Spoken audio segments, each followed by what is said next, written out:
पश्चिम बंगाल के लोगों को फ्री में कोरोना का टीका लगेगा। ये बातें पश्चिम बंगाल के मुख्यमंत्री ममता बनर्जी ने कही हैं। आपको बता दें कि पूरे देश में ड्राई रन के बाद 16 जनवरी से 3 करोड़ लोगों को कोरोना का टीका लगना है।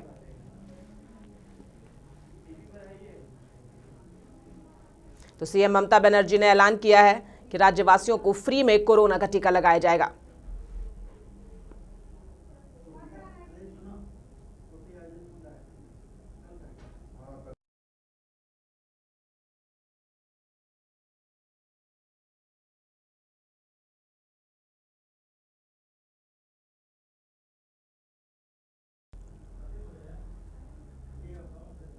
वहीं कोरोना वैक्सीन को लेकर भी अब पश्चिम बंगाल में राजनीति शुरू हो चुकी है। ममता बनर्जी की राज्यवासियों को मुफ्त में कोरोना टीका लगाने की घोषणा करने के बाद अब इस पर कटाक्ष करते हुए केंद्रीय मंत्री बाबुल सुप्रियो ने ट्वीट करते हुए लिखा है कि केंद्र ने पहले ही ये घोषणा की है, देश के हर नागरिक को मुफ्त में कोरोना का वैक्सीन लगाया जाएगा। लेकिन ममता अपने राजनीतिक स्वार्थ के लिए केंद्र की घोषणा को अपने नाम से प्रचारित कर रही हैं। बाबुल ने लिखा है कि यह वही पार्टी है जो चावल चोरी अम्फान के लिए दिए गए राहत के पैसे की चोरी करने के बाद अब कोरोना वैक्सीन की चोरी कर रही है।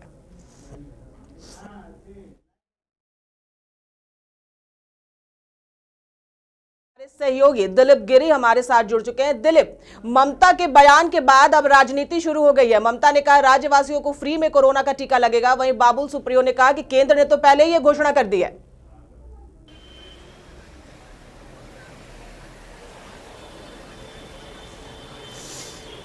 देखिए, जिस तरह से पश्चिम बंगाल में इन दिनों राजनीतिक चल रही है, उसमें दोनों ही पार्टियों की तरफ से, तृणमूल कांग्रेस की तरफ से और केंद्र सरकार के जो मंत्री हैं या भाजपा की तरफ से लगातार इस बात का ही इंतजार रहता है कि राज्य सरकार की तरफ से क्या घोषणाएं की जाती है, किन बिंदुओं पे को ध्यान में रख करके घोषणाएं की जा रही है। उसके तुरंत बाद भाजपा के नेता या कोई केंद्रीय मंत्री है इस पर ट्वीट करता है।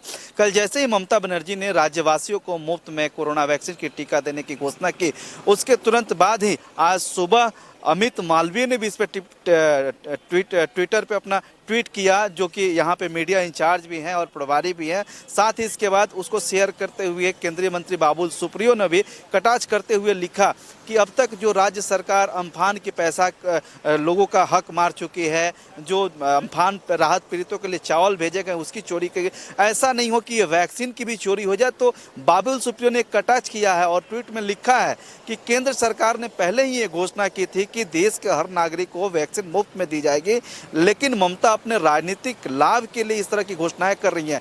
तो आप समझ सकते हैं कि आगामी विधानसभा चुनाव को देखते हुए दोनों ही दलों के तरफ से किस तरह से राजनीतिक बयानबाजियां या एक दूसरे के घोषणाओं पे कटाक्ष किए जा रहे हैं, इसका सहज अंदाजा बाबुल सुप्रियो के इस ट्वीट से और ममता बनर्जी के कोरोना वैक्सीन को लेकर किए गए घोषणा के बाद से है। जी दिलीप, क्या लगता है आपको कि ममता के इस मास्टर स्ट्रोक के पीछे वजह क्या हो सकती है? क्या ममता बीजेपी से डर चुकी हैं?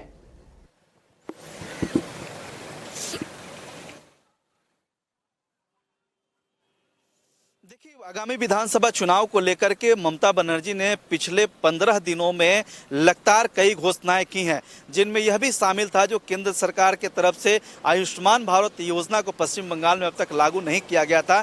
लेकिन उन्होंने एक सप्ताह पहले कहा कि अगर केंद्र सरकार चाहती है तो हम लोगों का डाटा केंद्र सरकार को देने के लिए राजी हैं।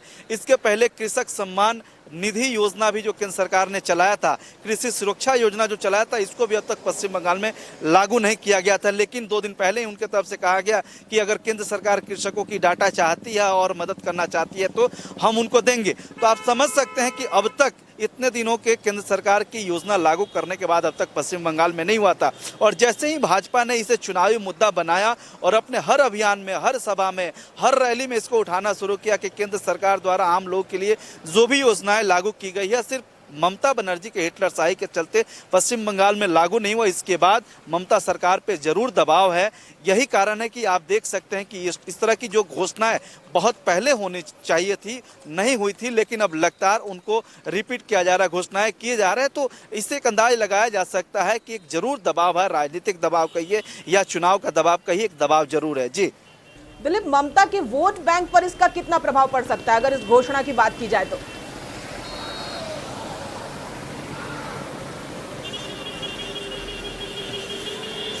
देखिए, एक अहम सवाल है आपके तरफ से, और यह अहम मुद्दा भी है कि ठीक अप्रैल और मई में यहाँ विधानसभा चुनाव होने जाने हैं और लंबे समय से तमाम जो जन कल्याण की योजनाएं थी, इसको लेकर के पश्चिम बंगाल में राजनीतिक सबसे ऊपर है और चुनाव में यही मुद्दा बनता हुआ दिख रहा है। ऐसे में इसका लाभ ममता बनर्जी को कितना मिलेगा यह कहना मुश्किल है, लेकिन ममता बनर्जी ने एक ज़रूर एक अच्छा निर्णय लिया है और इसका लाभ ममता बनर्जी को जरूर मिल सकता है, क्योंकि चुनाव के ठीक एन वक्त पहले, कुछ दिनों पहले इस तरह की घोषणाएं हैं जब पूरे देश, दुनिया और राज्य के लोग कोरोना से प्रभावित हैं, कोरोना से डरे हुए हैं। ऐसे में चुनाव से ठीक पहले इस तरह की घोषणाएं जरूर हो सकता है कि ममता बनर्जी को लाभ दे, लेकिन यह कहना हमारे तरफ से या हम लोगों की तरफ से जल्दबाजी होगा। लेकिन ममता ने एक ज़रूर गुगली खेला है कि इससे मतदाताओं को जरूर प्रभावित किया जाए, यहाँ के लोगों को अपने पक्ष में जरूर भुनाया जा सके। तो इस तरह की कोशिश जरूर है। राज्य सरकार के मुख्यमंत्री ममता बनर्जी ने यह भी कहा है कि यह राज्य सरकार की तरफ से पूरी तरह से मुफ्त है और इसको 3 कैटेगरी में किया गया है। पहले फेज में जो कोरोना वैक्सीन मुफ्त लगाया जाएगा, उनमें जो कोरोना वॉरियर थे, जिनमें डॉक्टर है, नर्स है, पुलिसकर्मी है, सफाई कर्मी है, उनको, उसके बाद जो 60 वर्ष से ऊपर के उम्र के लोग हैं उनको दी जाएगी, या जो लोग पहले से किसी बीमारी से ग्रसित हैं उनको इस तरह की वैक्सीन पहले चरण में दी जाएगी। दूसरे चरण में आम लोगों के लिए वैक्सीन उपलब्ध कराई जाएगी और लोगों को दी जाएगी। तो चुनाव के पहले ममता सरकार द्वारा यह निर्णय वाकई लोगों के हित में है ही, लेकिन एक तरह से सरकार की छवि सुधारने की कोशिश भी आप कह सकते हैं। जी, नड्डा ने किसानों को साधने की कोशिश की और आज ममता की इस घोषणा ने, क्या लगता है आपको, क्या पूरे बंगाल को साधने की कोशिश नहीं की है?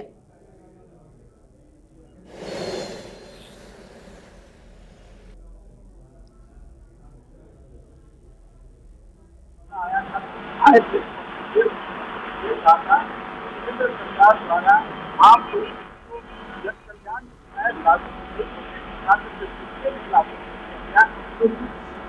योजनाओं को और कहीं इसका लाभ सरकार किया, इसलिए ममता नहीं लागू किया।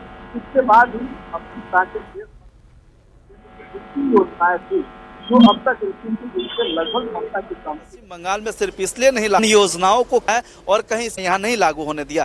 इसके बाद ही अमित शाह के प्रेस कॉन्फ्रेंस के बाद केंद्र की जितनी योजनाएं थी जो अब तक रुकी थी, उस पर लगभग ममता की सहमति बनती हुई दिख रही है। साथ ही कल जेपी नड्डा ने अपने संबोधन में यह कहा कि केंद्र ने जितनी योजनाएं चलाई है, चाहे वो जनऔषधि योजना हो या कृषि सुरक्षा योजना हो या इस तरह की तमाम तरह की जो योजनाएं हैं जो अब तक रुकी थी, कि पश्चिम बंगाल सरकार ने उसका सिर्फ नाम बदला है। जैसे जन औषधि योजना को इन लोगों ने कल्याण साथी योजना, स्वच्छता अभियान को सबूत श्री योजना, इस तरह के नामों का परिवर्तन करके ममता बनर्जी अपनी सरकार चला रही है।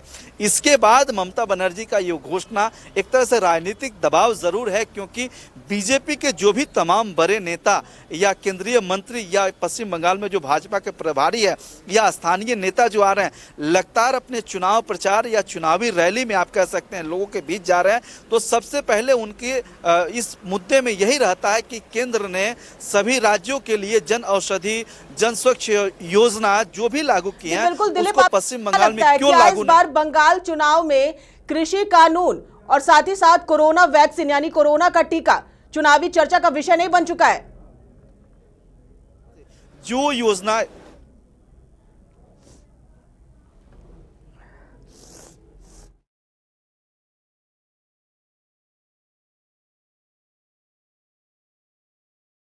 क्योंकि जिस तरह से लगातार भाजपा नेताओं का दौरा है और इन मुद्दों को ही उठाया जा रहा है।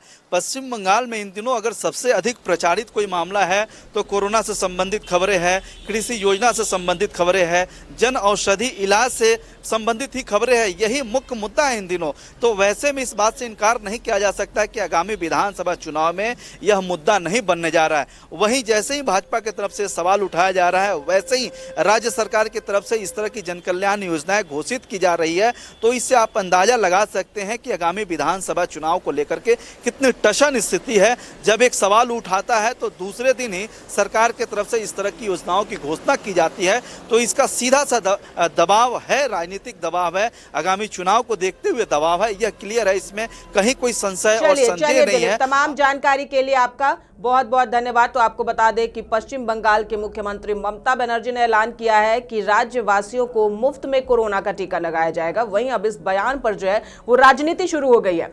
बाबुल सुप्रियो ने कहा है कि यह घोषणा तो केंद्र सरकार ने पहले ही कर दी थी।